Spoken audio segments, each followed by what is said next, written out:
Amos mga kalaon, a day in my life as a probinsyano dito sa syudad. Magtinagkag. So yun nga mga kalaon, naglalakad nga ho talaga kami papuntang school at may kasama nga ako nga mga kalaon, huwag kayong ano dyan. Habang kami nga ho ay naglalakad, nakikita nyo naman nga mga kapatid, sa buhay ng social media kami nga ho talaga yung nagchichismisan. Pinag-uusapan nga ho namin talaga ito yung mga ganap-ganap nga ho namin sa buhay, mga pinagdaanan namin sa buhay, ganon-ganon. So yun nga mga kalaon, ngayon nga ho talaga ay araw ng Sabado, kung saan nga ho talaga magpapahinga kami. Ngunit dahil nga ho talaga, meron nga ho talagang activity nga ho talaga sa loob ng aming school, ay hindi nga ho talaga makakapagpahinga. At yun na lang ang aking pahinga. Charis. Dahil ngayong araw nga ho mga kapatid, sa buhay ng social media, pupunta ko kami ngayon sa school dahil nga po meron nga pong activity ang ESO organization. Dahil nga si Kalaon nga ho talaga nagbida-bida at naging head committee nga ho siya ng Waste Management. Kaya ngayon nga ho talaga mga Kalaon, nahaharapin niya ho talaga at magsiservisyo siya ng may puso at walang kinikilingan. Dahil nga ngayon mga Kalaon, ang aming program nga ho talaga mga Kalaon ay ang pag-clean up drive nga ho talaga sa loob ng aming paaralan. Pagkatapos ng aming clean up drive nga ho talaga, magkakaroon kami ng orientation at aming pag-uusapan nga ho talaga kung saan nga ho at ano nga ho po patungkol ang ESO organization. Dahil alam nyo nga ho talaga, baka ho talaga yung iba yung nagsasalita lang at hindi nga ho talaga alam kung ano nga talaga yung pinasok sa buhay mga Kalaon. Fast forward tayo mga Kalaon na magsisimula na nga ho talaga yung aming clean up nga ho talaga, yung paglilinis nga ho talaga namin nga ho talaga. Yung tipong pumunta nga ho talaga tayong malinis at fresh at umuwi nga talaga tayong panis. Hindi ko na din nga talaga na video nga ho talaga yung paglilinis dahil ngayon talaga wala talaga akong videographer at nag-assist nga talaga ako sa aking mga members. At syempre nagsipag-sibaga ng personification na ito.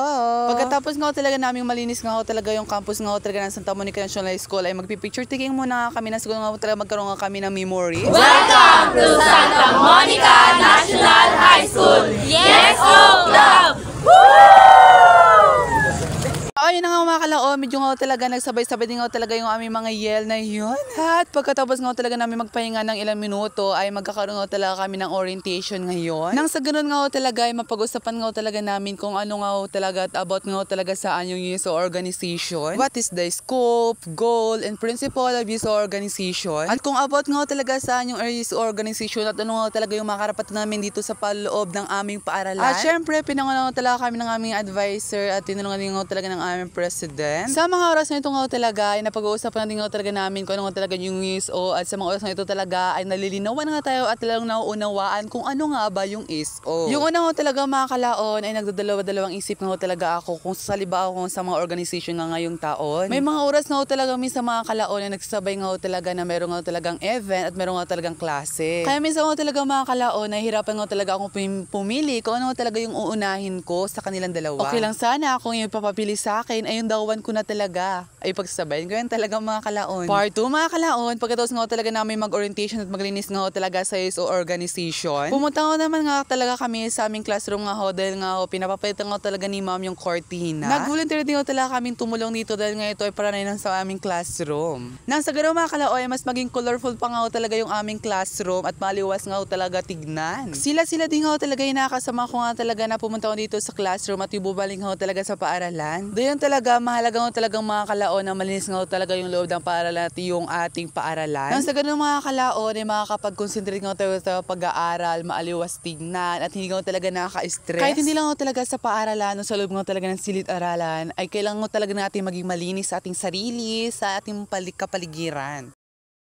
Guys, so ito sila nagkakapit sila ng mga cortina tapos yun wala akong ginagawa. Wara! Yan na si Madang. Sipag-sipagan yung rayo na pangalan, oh. Sipag-sipagan. Okay na, kanya ako. Ganun talaga ako magaling sa'yo. Ilagay mo muna siguro yan. Science lang yan. May crush kay ano? Sa pangit. Hi guys. Wala talaga. Sabi ka sa akin.